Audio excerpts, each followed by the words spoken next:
You are listening to RudolfSteinerAudio.com. If you are listening to the podcast of this, it is located at rudolfsteiner.podbean.com. Please consider becoming a patron. This is a reading of a collection of lectures by Rudolf Steiner entitled Spiritual Science as a Foundation for Social Forms. This is lecture 14, given in Dornach, September 5th, 1920. In order to comprehend a number of things that have to be mentioned in connection with previously presented matters, it is necessary to recall several facts. We have seen how we are connected with our environment, with the other realms of existence.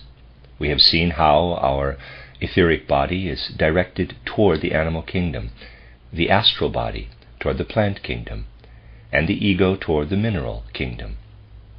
We have seen how, as a result of the work which the ego performs upon itself, together with others within the social order, there arises what we know as the cultural development of mankind in art, religion, and science. I said yesterday that these soul contents, art, religion, and science, are basically nothing else than what comes about through the work of the human ego upon itself. Thus we have here one of the examples showing the connection of the human being with social life. Art, religion, and science are really, in the widest extent, the contents of the actual spirit realm of the social organism. Then we have what comes into existence through the transformation of the astral body.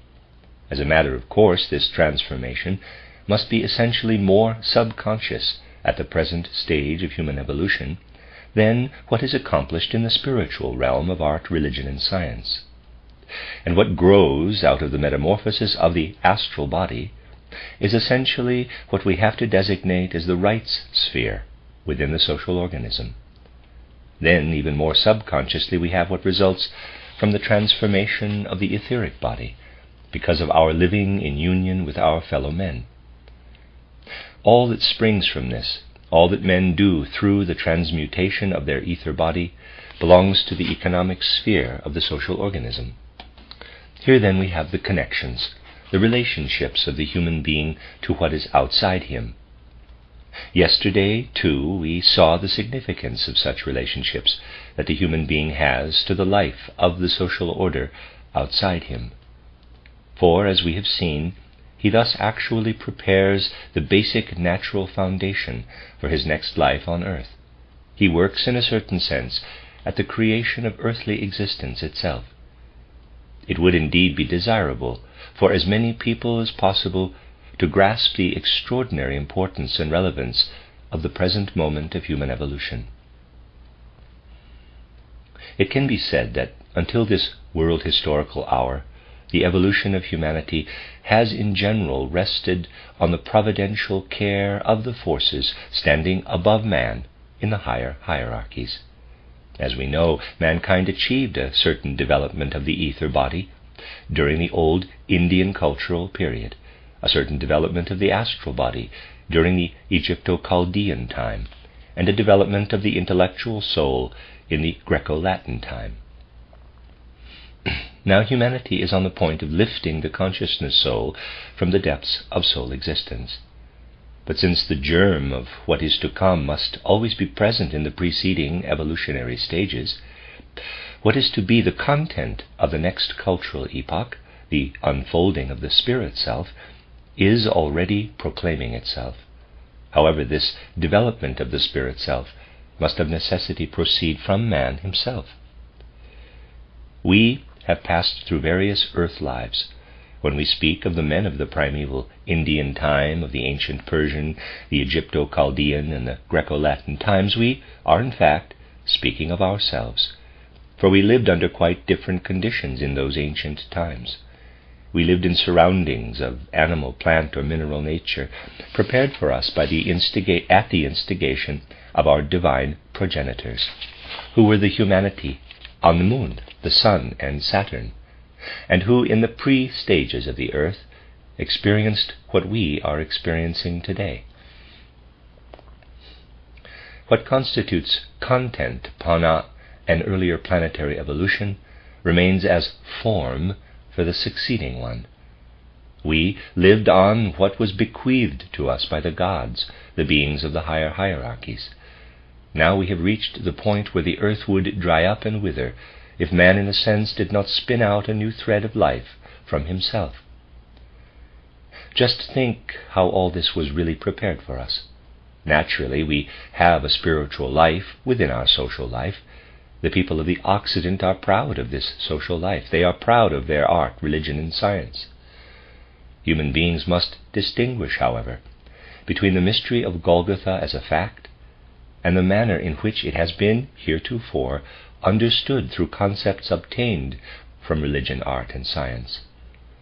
We have comprehended the Christ according to the standard of what we possessed as spiritual content in our souls. Here in the Occident, we have established something like a continuation of the old spirituality. When anyone is able objectively to enter upon the nature of the actual spiritual life of Europe and its American extension, he finds that in the end it is all an Oriental heritage. It is nothing else. Certainly we have changed any number of things. As I have already pointed out in these lectures, the quite different world view of the Orient, which once upon a time could magnificently grasp the causative connections between the successive earth lives of the human being, but which later in the Greek concept of the cosmos had become a shadow of itself in the fatum, in destiny, all that turned finally through the Latin-Roman element into something juristic. I have indicated how this felt when we look at Michelangelo's painting in the Sistine Chapel, where the Christ appears in the role of world judge, a cosmic jurist, deciding between good and evil human beings. The world concept had become juristic. This was not so in the Oriental worldview. Then there was added what results from economic thinking. Bacon was one who actually proceeded entirely from economic thought, and all of Europe allowed itself to be taught by him. What we possess in our sciences, and what today constitutes the popular view of the world permeating all European circles, is the result of this Western economic thinking, which, as I have indicated, simply did not stop with the economic sphere, but has entered the higher domains, the rights domain, and even the cultural domain. If individuals like Huxley and Spencer had employed their thinking to bring order into economic relationships, they would then be in the right place. They are out of place when employing their particular kind of thinking for the purpose of creating science. Yet the whole world has imitated them. We can therefore say that what we possess of actual spirituality is fundamentally only an obsolete legacy of the ancient Orient. Later, legalistic political thinking began in Greece and Rome. It would simply be nonsense to believe that this could have existed in the ancient structure of the Oriental state. The dignified patriarchal structures, of which the early Chinese constitution was a reflection, were not state formations in the sense that the European understands them. What we now possess as the rights structure did not yet exist in Orientalism. It entered into Occidental culture faintly at first by way of Greek thinking, and then quite strongly by way of Latin thinking. Thus we must say that our entire spiritual life basically still has a character which was inherited from what the Oriental possessed. Bear in mind, however, how I had to present this emergence of the Oriental spiritual life. It arose out of man's metabolism, out of the inner impulses of metabolism, in the Vedas, in the magnificent poetry of the Orient. It must be sought as a new outgrowth of the metabolism, just as blossom and fruit issue from the tree. Anyone who can look upon the inner relationships as they are in reality knows how to look upon the blossoms and fruit of the tree. He will observe how the sap rises up from the earth, ascends in the trunk, shoots out into the branches, turns green within the leaves, becomes varicolored in the blossoms, and achieves ripeness in the fruit. This is what presents itself to our eyes.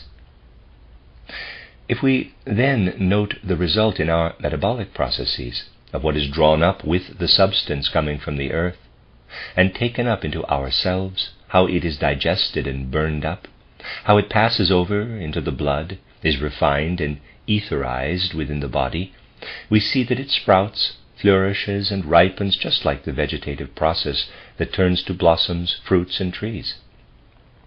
It only changes into something else by sprouting, flourishing, and ripening through the human organs. It turns into the poetic fruit of the Vedas. It becomes the philosophic fruit of the Vedanta philosophy. In the Orient, the spiritual life was considered a fruit of the earth, of the metabolism that courses through the human being, just as one looked upon the process coursing through the verdant, fruit-bearing tree. What appears in the Vedas and in Oriental poetry is intimately bound up with the essence of the earth. It is the flower of the earth. It is nonsense when men of today make our earth into a lifeless product, as geology does, for instance. For not only what arises from the earth in flower and fruit belongs to her, but also what has arisen like a philosophical fruit in the primordial epochs of mankind, in the Vedas and the Vedanta philosophy. Whoever wishes to see nothing but stones come into existence in or upon the earth, whoever sees her only as tillable soil, whoever views the earth as nothing but mineral substance, does not know the earth, for to her belongs also what she has borne in times past as blossom and fruit through the body of man. Then the other age arrived, the age in which man had already emancipated himself from the earth. He was no longer connected with the earth, but only with the climate and atmosphere, in which he brought to expression his rhythmic system rather than his metabolic system. It was the age in which the mighty spiritual intuitions of antiquity were no longer manifest, but in which man's concepts of rights developed. In the more recent age, particularly since Bacon, the human being has begun to withdraw completely into himself, to divorce himself from the earth, and to manifest what lives only within himself as mere intellect, within the economic thinking of the Western world. Thus what evolves through the human being is differentiated over the earth. All these are matters to which we must pay attention at present. If we would pay attention to these things, we must certainly bring our soul to an inward awakening. We must seek to comprehend what spiritual science can give us. We must confess to ourselves that the time is past, when having worked hard all week, we can simply sit down and listen to an abstract sermon about the connection of the human being and a divine world order. Those times are over. That is antiquated. It is the duty of modern humanity to comprehend quite concretely how man's essential being is itself linked with the cosmos, how its existence is bound up with the cosmos. Only as a consequence of this comprehension will the human being understand the necessity of dividing the social life into the spiritual sphere, which is basically only a heritage from the Orient, grown more and more lifeless, for our spiritual life today is dead, and the other two spheres. The old Oriental of primeval times could never have grasped what is meant when we say that we do not understand life. Today we say that we do not understand life, for we live only in the dead mineral realm, even though we do so with our ego, which the Oriental did not yet do. Precisely here life must enter. After all, what do we mean when we strive as human beings to accord a special place and emphasis to the spiritual sphere within the social organism? What is it, after all, that we desire here?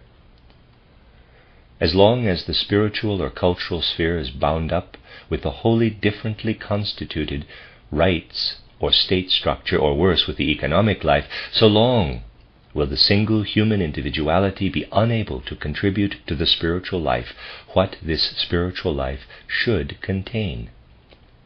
Let us understand one another on this particular point. With the thinking habits of the present, it is not an easy task to understand just what matters here. In what follows I shall attempt to make comprehensible just what needs to be grasped in this respect. Consider, for instance, the case where the state enacts its school laws. These school laws are put through either from a despotic, tyrannical point of view or from a democratic one. How are they made? Let us put the matter quite simply. Picture to yourself 3 people sitting together. When 3 people sit down together, they are terribly clever in an abstract sense. 3 people who get together really know everything about all things. It is not much better that when 360 people come together as a party, they usually know everything about all things. One knows exactly how to set up paragraph 1, how religion should be taught. Paragraph 2, how German or any other language should be taught. Paragraph 3, how arithmetic should be taught. Paragraph 4, how geography should be taught. Wonderful paragraphs can be worked out that should represent an ideal condition for the educational system.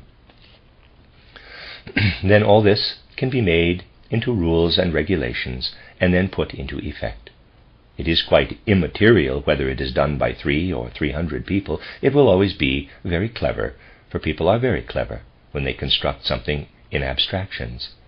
Then it becomes law. It is something else, however, when, for instance, someone confronts a class of 50 real children. They have quite definite characters. They are not the wax we pretend they are when, with great cleverness, we formulate paragraphs 1, 2, and so forth. Children can be molded only as far as their special peculiarities and abilities allow. In addition, something else enters the picture. The teacher himself confronts the class with his particular capabilities. They too are limited, and one with experience knows that rules can be this good in an abstract sense, referring to larger form in drawing. The clever teacher, however, can only apply them this well, referring to the smaller form. In abstractions, everything can be figured out.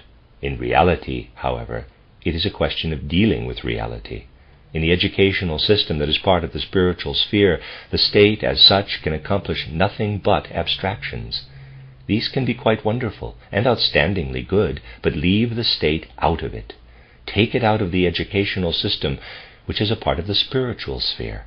Make the educational system dependent on the teachers themselves, who are available at a particular time. Then it will be a reality. Then it will not become a lie, but something that is in accordance with the particular age. That is what is meant by working toward realities. Something else, however, takes its place. Paragraphs 1, 2, 3, 10, 50 are all dead. And the way in which they are observed is actually something absolutely irrational. What lives through the body of teachers and comes into existence in the living collaboration among real teachers is alive. Here you have the point where life enters into what is derived from the dead mineral. A higher sphere is reached. We bring life, illuminated life, into the spiritual sphere by resting it upon human individualities, not upon paragraphs 1, 2, and so on. We infuse life into the spiritual sphere. Out of an ether body, we permeate the spiritual sphere around us with what is derived from the living human being. In our own attitude of mind, what is otherwise dead, inanimate, a machine-like thought, turns into a living being. The spiritual sphere spreads out as something inwardly alive over the entire earth. That is what must be understood inwardly. One must feel how life streams out of an undreamt-of soul depth into the independent life of the spirit, and how we actually vivify this self-reliant spiritual life by founding it upon the human individuality. You see from this that what we draw forth from spiritual science for everyday life has to do most intensely with realities. One could really despair when one sees how little actual energy and enthusiasm is generated in humanity for this vivification of the spiritual sphere. One feels as though humanity were imbued by the same attitude of mind as is a person who desires to see only stillborn children brought into the world, and who does not wish the spark of life to enter the body that otherwise would come into the world dead. This is how one feels about modern mankind. Humanity sits upon a dead culture, as if stuck with pitch to comfortable seats, not willing to rise to the enthusiasm of vivifying the spiritual life. Enthusiasm is what we need above all else, for this spiritual life will not be revitalized out of its dead traditions. Next is the rights sphere. I said that it is born out of instincts, out of half-conscious instincts. This rights sphere was still something semi-conscious, glimmering up into the consciousness when born out of Greek life, more particularly out of the Latin Roman life, and was then elaborated upon further. Now it is to be placed independently on its own democratic basis. What has developed under the impulse of the rights sphere up to now? The legal paragraphs came into being in which the individual has such a small share that I must say there has been hardly anything that has left such a bitter taste in my mouth as when I had dealings with a lawyer. This has happened repeatedly in my life. One goes to somebody who is a representative of the law, a man learned in the law. One is concerned with a specific case. One watches this lawyer go to some filing cabinet. He takes out a bundle of briefs. With much effort he fits together what he is reading at the moment. He himself is quite detached from the matter at hand. One wishes to know how this case fits into the framework of the law. He goes to his library, takes out a certain law book, leafs through it at length, but nothing results, because in reality he is entirely unacquainted with the subject. Nothing at all of a living human connection is present in such a proceeding. A matter of litigation once caused considerable correspondence between a lawyer and myself. I do not wish to relate the whole affair. In the end it turned out that it was necessary to refer also to a book on international law. The case had been going on for nearly 2.5 years when the good man told me that he did not have a book on international law, and I would have to procure it myself. He said, "You will have to supply me with the necessary data anyway, if I am to give you further advice." Now, those who know me are aware that I am certainly not boastful in such matters. I am certainly not conceited either. I obtained the book on international law, and within 2 hours it was clear to me just how the case stood. One need only look into the matters with a healthy mind, and one finds that what otherwise might be protracted over 2 years can be accomplished in 2 hours. This is how far removed the human element has come from what really exists as the system of rights, which has become entangled in what is derived from the 3 members in the social organism. We must return to a life that experiences what holds sway in rights in the same way we experience the external sense objects. We must be connected in a living manner with what exists as the rights body. The true meaning of democracy is for the dead paragraphs to be humanized, and for our feelings to participate in what otherwise lies buried in the dead paragraphs. Just as life enters the spiritual sphere through what can be born out of spiritual science, so also will feeling enter into the rights sphere through what is being willed by spiritual science. What lives from man to man will then be felt. We proceed to the 3rd sphere, the economic sphere. We know that this takes place very much in the subconscious, that based on what he has to deal with, an individual today is simply not in a position to penetrate with full consciousness into what is at hand in the economic sphere. Associations must be formed in which the experience of the one supplements the experience of another.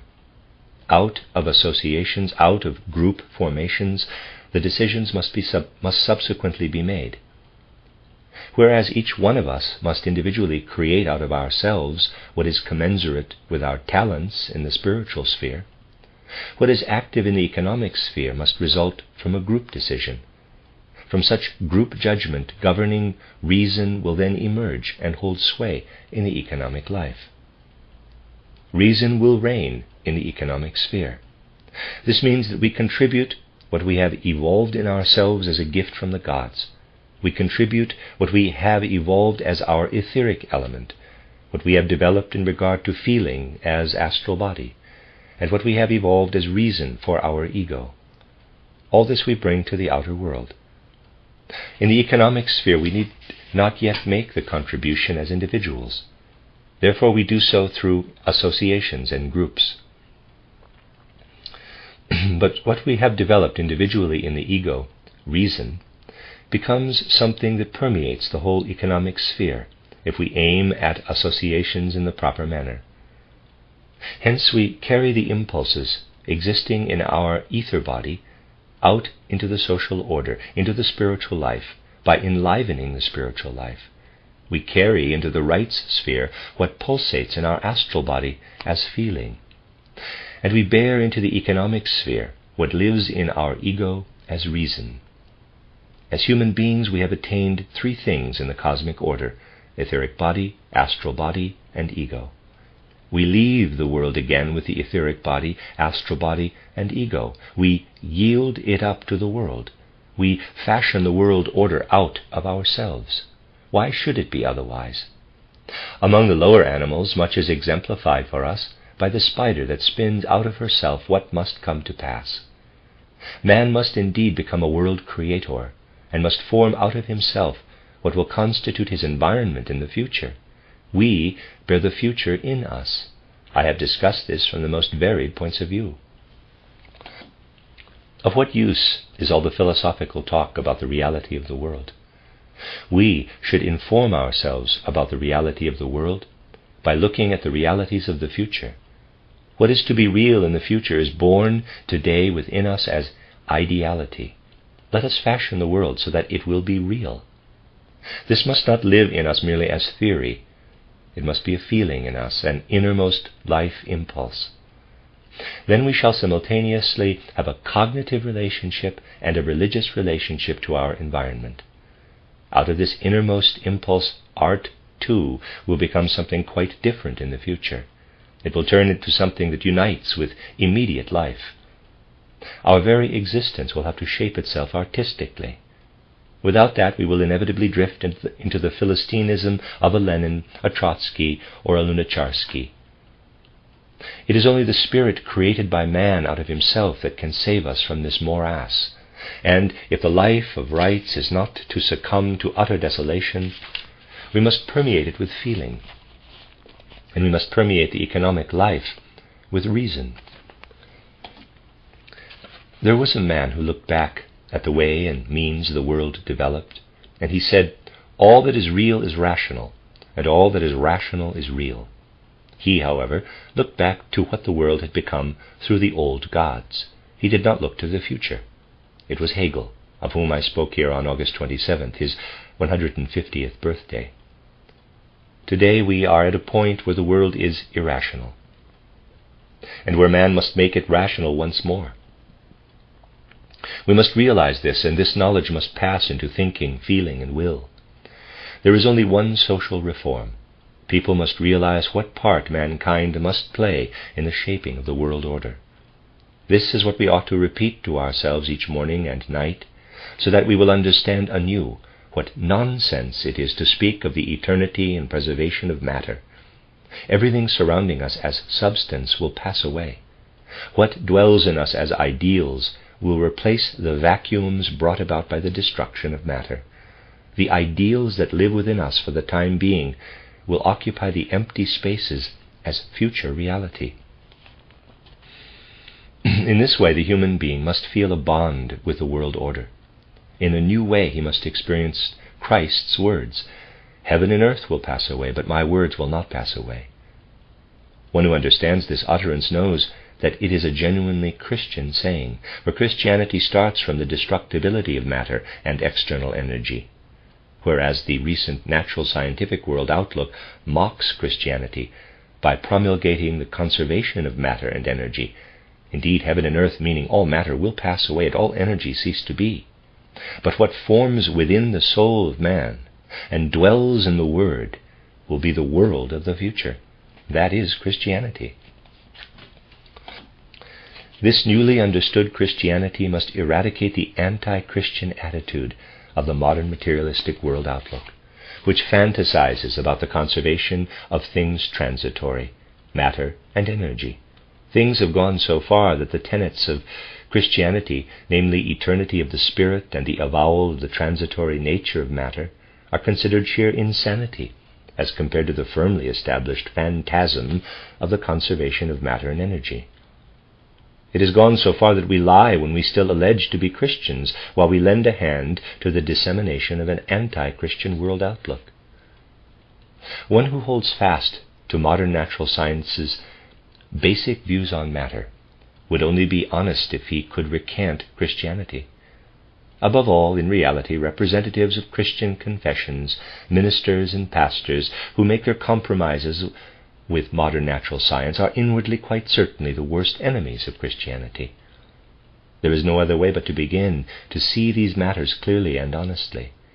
We must definitely speak about these things more and more in full earnestness. Without this, there will be no progress. All talk of reforms of which any number of organizations and reform movements chatter today is mere fantasy. It is only grist to the mill of those who bring about the decline. The only hope for renewal can come from grasping the living spirit that has to find its source in the creative human being, and which in turn becomes the foundation for the reality of the future, not just of some ideal future, but of the cosmic future. In all truth, not until modern humanity accepts this metamorphosis of modern thinking with the same ardor with which world outlooks were once accepted in former times, not until then will decline transform itself into ascending progress. One wishes that what is thus being stated would not only be comprehended conveniently by concepts, one wishes that it would be grasped by the feelings and that it would pulse through the will. For unless it is sensed and felt, unless it pulses through the will, all talk of emerging from this catastrophic age remains so much talk into the wind. Most people are unaware of the terrible way in which we are sailing into the decline that now is taking hold already of the physical environment. The physical, however, is always the consequence of the spiritual. The physical of the future will be the consequence of the spiritual we harbor in our souls today. The physical of the present is caused by the spiritual of the past, and the most recent physical conditions are brought about by the most recent past spiritual activities of mankind. When we hear today that out of about 600 school children in Berlin, an average of much more than 100 do not have shoes and socks at present, and no hope of getting them, when we are told that many more than 150 of these 600 children have parents who cannot even purchase rations for them, and who no longer receive a warm breakfast before going to school, that in the course of the last school year over 100 of these children died of tuberculosis, just add this up for yourselves. Then, my dear friends, you have material occurrences. These physical occurrences are the external expression of the spirituality that has been nurtured in mankind during the past few centuries. One must ask today, do people wish to go on cultivating social movements, women's movements, and any number of other reforms while continuing the thoughts that have borne such fruit? Or are they willing to create and draw from a new source? This question should place itself in shining letters before our souls as we experience and feel the point in time at which we now stand. The end of Lecture 14.